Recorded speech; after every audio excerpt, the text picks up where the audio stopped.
somewhere else, but this is where we found ourselves. Welcome to the local show. People you work with, people you know. Welcome to another edition of the local show here on GrassRoots Community Network. Guys, welcome to our Olympic show. We're gonna bring you guys into the Olympic spirit if you're not already. I'm really excited and honored to welcome one return guest.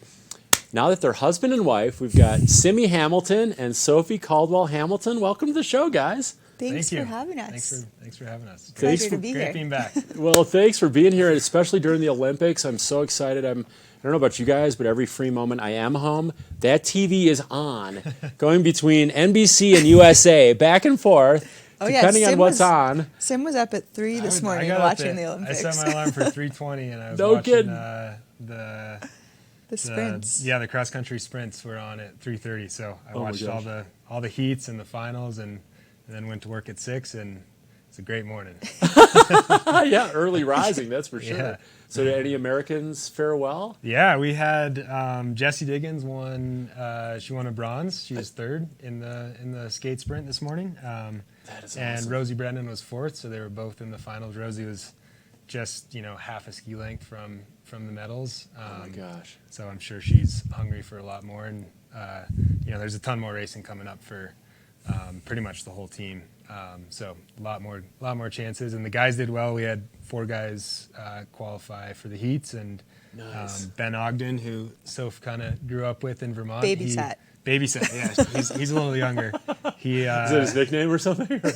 No, I was his baby. He's probably 10 or 12 years younger than I am. So Okay. I was his babysitter when he was like a super little guy. But And now he's- he grew up Yeah. just down the road from Soph, and he had a Wild. great race this morning. He was, I think, 11th or 12th. So And Jessie Diggins keeps on her winning ways, and we're going to get into that, Yeah. and your experience back in 2018. Yeah. But I wanted to go back even farther because, being on the show, especially first time, Sophie, it's fun to talk about childhood and those influences and growing up in Vermont. And can you just kind of briefly tell us your major influences, Yeah. kind of in relation to Nordic skiing growing up as a kid in Vermont? Yeah, for sure. I started Nordic skiing at a really young age, probably about the same time I learned how to walk. Because I came from a family of Nordic skiers. My grandpa was actually an Olympian for Nordic skiing, and my dad was a ski coach, my mom was a ski racer, so it was just something my whole family did. And we were actually neighbors with people who owned a Nordic ski touring center, and some of their trails went on our land. So naturally it was just something we grew up doing, and we had a really great club program in our community, and so a lot of the young kids grew up doing it. And it was just something people did in our town, and so I was exposed at a pretty young age. So that's like 1-ish years old? Oh, yeah. You're walking and I then you're have walking and pictures of- gliding, exactly. basically. Yep. I have pictures of myself Oh my gosh. being strapped into skis and just being pushed down the hill or walking on them when I must have been about 1. Oh my gosh. And then you happen to have trails that go through your property, like you Yep. said. So it all was like in Yeah. the blood, Yeah, in meant the to be. neighborhood. You can't help but love it. And Yeah. you have siblings? You have brothers or sisters? I do. I have a sister and a brother. They're twins. They're 2 years younger than I am. So we're all pretty close in age and very close. And they both ski race through college, and my brother's a ski coach now. Was that So. competitive growing up with those guys? Like, did you It guys really kinda- wasn't. No. Yeah, I don't know how we got away with that, because I've heard of siblings who are very competitive, but Right. yeah, we were kind of each other's biggest cheerleaders, which I was grateful for. It That's probably helped incredible. that I was like the older one and also faster. If my younger sister was beating me, that could have been a little tough, but A little awkward yeah, on that yeah, one, yeah. but it was okay. And Simi, you're one of those I call unicorn, native Aspenites, growing up in Aspen, born under the really lucky star there, and really athletic parents. And can you tell us kind of briefly about, growing up in Aspen, kind of in the Nordic family and Nordic scene and the whole ski culture of Aspen? Yeah, I mean, my family's been in the valley for I think 4 or 5 generations now, and we've always had some connection to skiing, whether it's on the mountain or cross country. My grandfather was the president of the Aspen Ski Co. in the from 1958 till sometime in the 70s. So he was kind of at the helm for a while, and Wow. got a lot of the. Was kind of really responsible for really kind of bringing the ski co up to kind of what it is now with professionalism and really putting Aspen on the map, I think. Is it DRC Brown? Yeah, that was DRC Brown. Okay, okay. So that Aspen was legend. my mom's father. Wow. And then, my sister and I just grew up in the valley racing for AVSC, and my parents they were both big cross-country skiers, and they use cross-country skiing as a kind of a training mode for their running careers, because they were really big runners. So in the winter they started skiing a lot more, and that was kind of how they got so into it. And then obviously we just kind of followed the natural path, and you just followed them around and did a lot of skiing ourselves, and started racing when we were in middle school, and the rest is history. But yeah, growing up here, That's like incredible.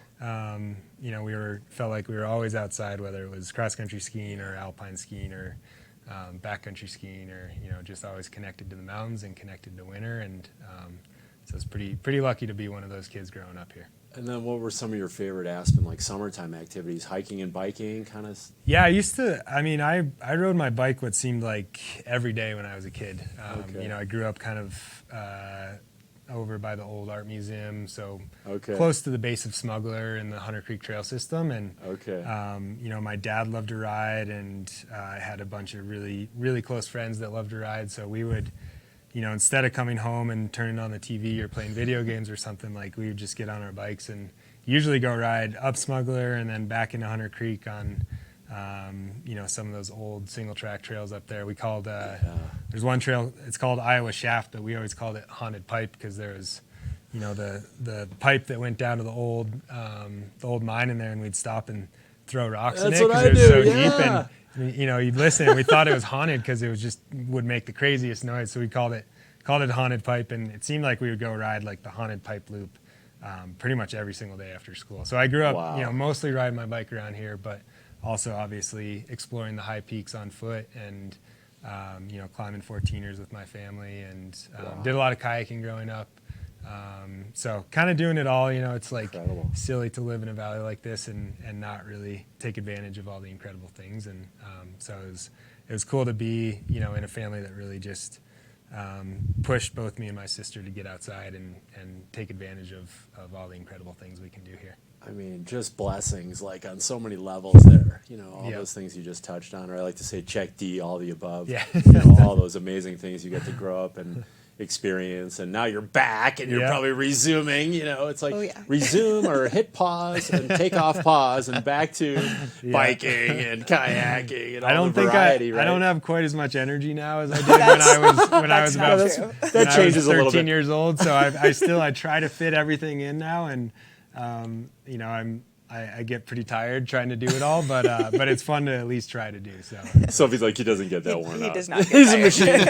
I wish he did, because that would slow him down a little, but he doesn't. Well, we're going to take a quick break, guys. Rehydrate for some really heavy, like, talking intervals. Okay. Mixed in with endurance talking. Great. So I hope kind of freestyle and classical talking. So get set. We're going to do that. But I do want to thank our winter underwriters for, in all seriousness, for allowing us to host amazing guests. Multiple-time Olympians, Sophie and Simi today.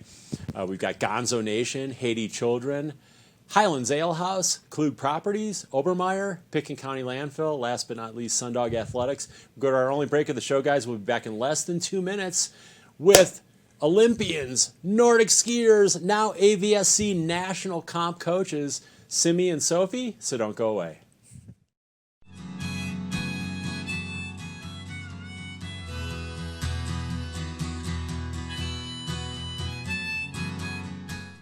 The Gonzo Foundation is a nonprofit organization created to promote literature, journalism, and political activism through the legacy of Hunter S. Thompson, and is a proud supporter of the local show and GrassRoots TV. For more information, visit thegonzofoundation.org.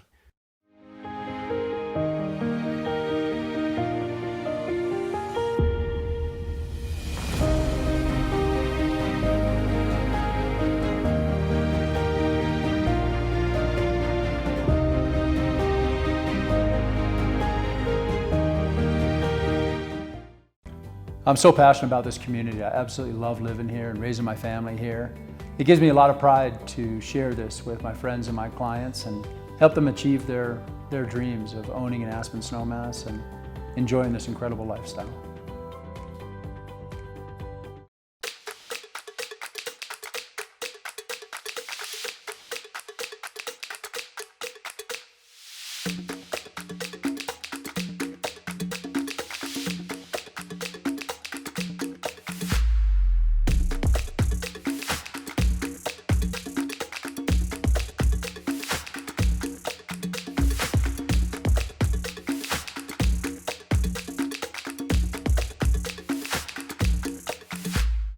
I'm Klaus Obermeier, and I wish you a terrific winter on the Aspen Mountains.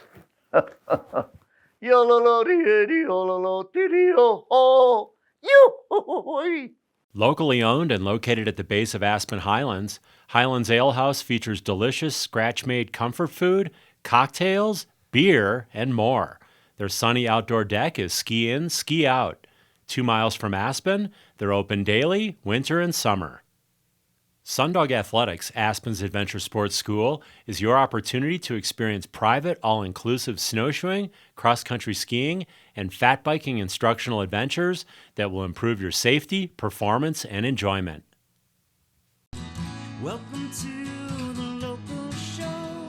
People you work with, people you know. We're back here on a special Olympic edition of the local show, guys. Thanks for sticking with us here as I have 3-time Olympian Simi Hamilton and 2-time Olympian Sophie Caldwell Hamilton. We're going to start with you, Sophie, because 2018, watching as a race announcer, I'll never forget the call at the end of the women's relay. Yes. When Jessie Diggins was coming down that home stretch, here comes Diggins, here comes Diggins, here comes Diggins. I still get like excited. Yeah. And I'm sure you get really yeah. excited. You were a part of that like historic women's relay. Was that the first gold medal ever in women's U.S. women's Nordic? That was the first medal ever. First medal? Yeah. Oh and my gosh. It was only the second medal ever. Bill Koch had a silver medal in, what year was that? Do you remember? Like 83 or something? Yeah, and so it was the first medal in a really long time and the first ever women's medal and first ever gold medal. Wow. So yeah, it was an incredible day, and yeah, a bunch of us were there watching the race, and we were just like lining the finish stretch, hanging over the boards, and so it was really amazing to see it firsthand. And then it was fun to come back and watch it on TV and hear Chad commentating "Here Comes Diggins," because we hadn't witnessed that obviously being there, but oh my such gosh. a special moment, and yeah, just so grateful I could be there to see it firsthand and feel like I was a part of it. I mean, do you just get that energized, like when you relive that moment, like especially when you see it on TV, just the replay? And yeah, and we were all just in tears. It's crazy. Yeah, it's hard to describe, but it was really special. Are you guys pretty much best friends too? Like that whole group of like on the women's side, and we'll talk about the men's side too. But are you? I mean, it seems very close knit. Like we are really close knit, and I feel super lucky. I feel like when I joined the national team, it was kind of the start of this really close-knit women's team that was about to do really big things, and I kind of came in at the last minute as one of the younger ones, and so I was swept up by the older ones, and yeah, just so grateful to be a part of that, and feel really lucky that you know, they were my teammates, but they were also genuinely some of my best friends, and I got to travel the world with them and spend every day with them, and we're just so lucky we clicked as well as we did, because you spend a lot of time with each other when you're on the road, and so if something doesn't click, I imagine it would be tough. And then you stay pretty close in touch with a lot of those ladies. Yeah, for sure. Some who are still on the team, like Jessie Diggins. Yeah, I check in with them quite a bit. I'm in Jessie's wedding this spring in May, which will be really fun. And yeah, we've had a bunch of my close friends have retired over the last few years too, and so that's been fun to keep in touch and compare notes about retirement too. Right. Like, how are you doing with it? How are you doing with it? Yeah. Like all that. And then, Simi, you won an FIS World Cup race in 2013. First time in 30 years since Bill Koch had won in '83. Yep. And that was Tour de Ski. And what was that like? Like winning a World Cup? You know, it was a 1.5K sprint, right? Yeah. Like, how did the race go? And then how did you feel after you had won that race? Ooh, well, it was a long time ago now, but I can remember the emotions pretty clearly, and how it felt. I'd been on the national team for a few years, so I'd been skiing World Cups for about 2.5 years, and it was just kind of one of those days that everything clicked and came together. And throughout my career I was mostly a sprinter, and then within sprinting I was mostly a skate sprinter. I had a few okay classic sprints, but essentially my best strength was skate sprinting, especially on a kind of a rolling course with lots of transitions at a little bit of altitude. That was my jam right there. So that was 5,000 feet feels like nothing to him growing up here. 5,000 feet of climbing? No, that was... Or 5,000 feet of elevation? Yeah, okay, that's like sea level to him. Yeah, that's like dipping down to 5,000 well, it's feet. funny, For me, that's hard. when you're on the World Cup, everyone else, all the Europeans, everyone, they always complain when we have to go ski race at, like, in places like Davos or Lenzerheide or Toblach, these places in the Alps that are like, they consider really high altitude, and they're only, the cap is actually right around 5,000 feet. It's like 1,500 meters. Okay.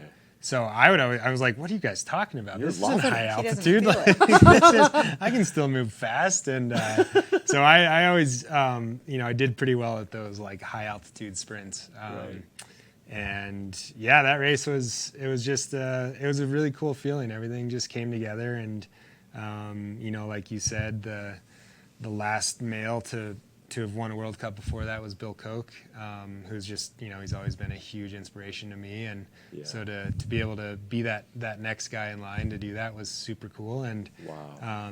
Now on the national team, there's a huge crew of just these awesome young boys that are, they're all at the Olympics now, and they've been on the national team for a couple of years, and they're just starting to kick so much butt. And they're all like in their early 20s, so they've got at least another decade of skiing World Cup full time, and a few more Olympics and World Championships. And I think that they're going to be winning World Cups pretty regularly at some point. And it's cool to feel like I, hopefully maybe had a little bit of a hand in kind of showing them okay, no, we still got this, even though we're up against these national teams that are, just super deep down the roster with guys, and, getting $15 million seasonal budgets. And, it's cool to really show them that it's like, no, we can still do this if we really want it. So.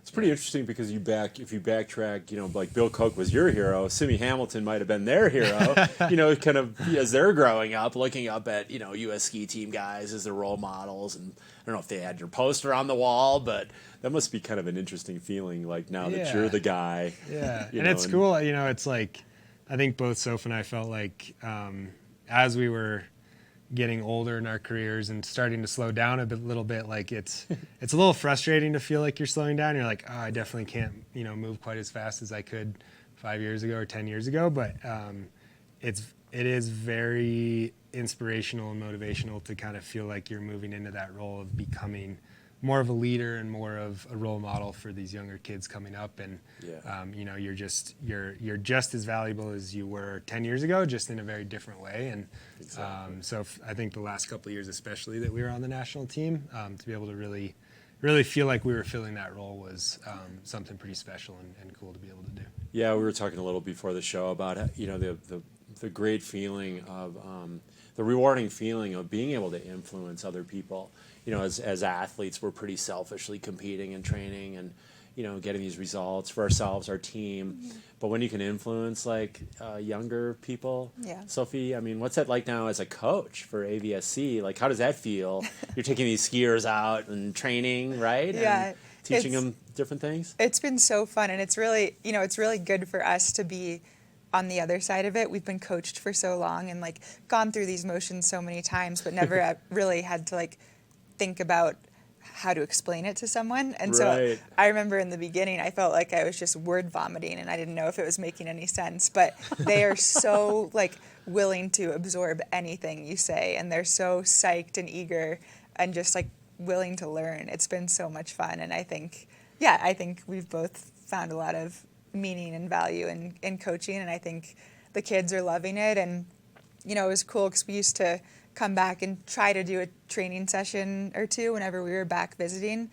And then I think they saw us more as celebrities a little bit and like wouldn't really talk to us and we're pretty nervous. And now it's just like they're so comfortable with us and like, comfortable with the fact that Simi and Sophie are coaching them. And I think that's really cool that we've gotten to that point where it's just like, we're not celebrities anymore. We're just people and we're trying to share our knowledge and it's just been a really meaningful experience. You're probably pretty in awe. I mean, if I was a kid and I was meeting Olympians, you know, I'd be in awe. You know, but then they find that you're real. Yeah. My dad calls it verbal diarrhea, by the way. Yeah. I still might have a little bit of it, but you know, I mean, once they figure out, hey, they're cool, they're nice, they're down to earth, they're like, we're just skiing around. It's just people. And then you get that closer connection because it's not this kind of separation of, oh my gosh, you guys are, we're not worthy.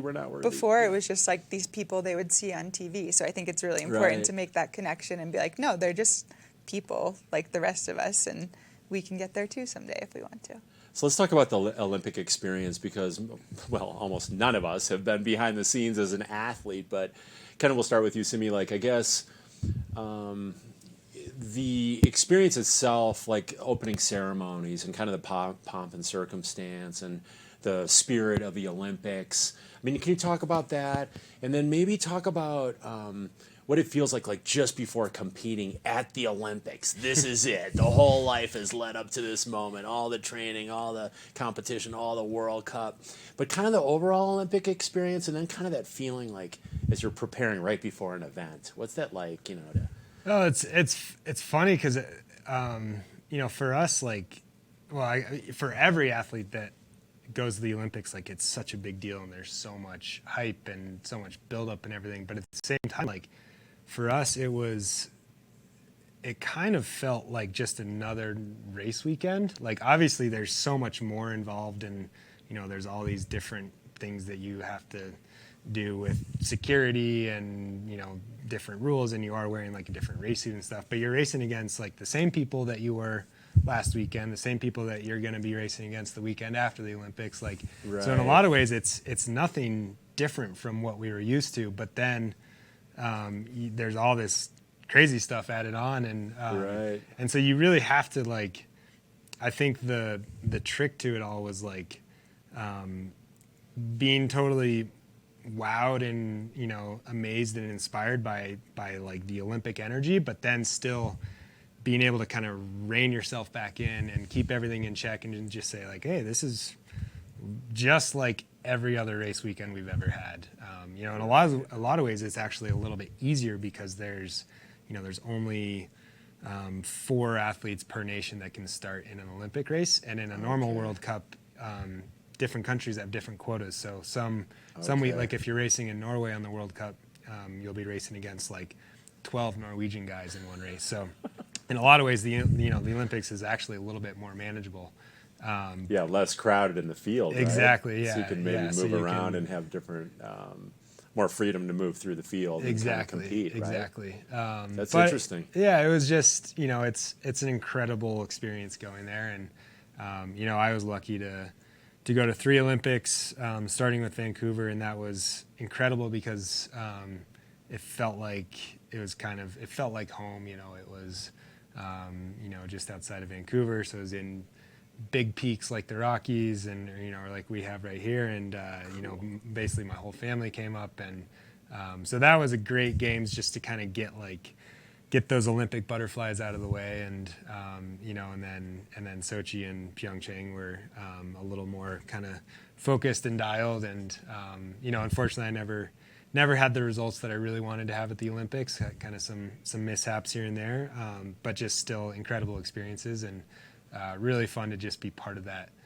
movement. And I think we always had a pretty amazing team camaraderie and energy within the U.S. cross country ski team, but you when you go to the Olympics, you get that on this scale that is so much bigger because you're with, alpine skiers, biathletes, all the sliders. You see a bunch of hockey players walking around the village. Like you really get this sense that there's like this giant, collective team energy, and everyone is building each other up. So to be able to feel that and experience that and have that really motivate you is something pretty special. And Wow. There's a lot of things that I think I won't miss about ski racing full time.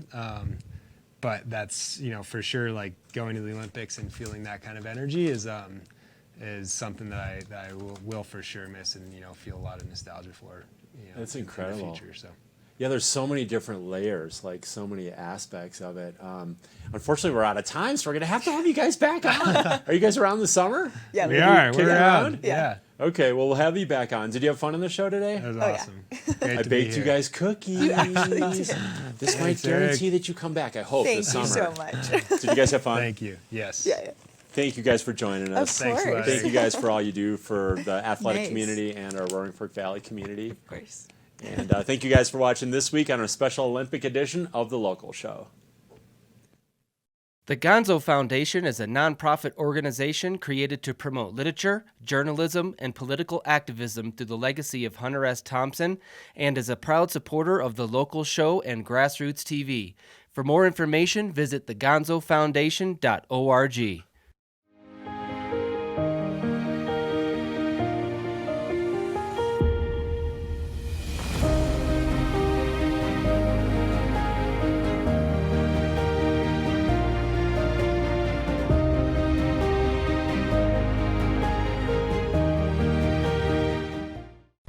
I'm so passionate about this community. I absolutely love living here and raising my family here. It gives me a lot of pride to share this with my friends and my clients and help them achieve their dreams of owning an Aspen snowmass and enjoying this incredible lifestyle.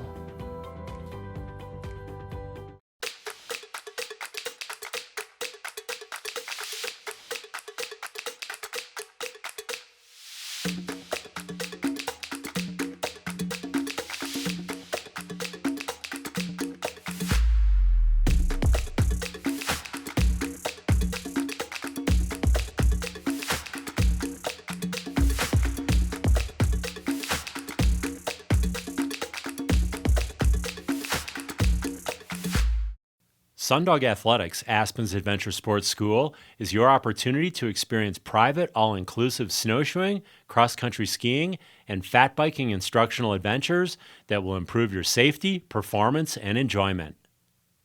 Welcome to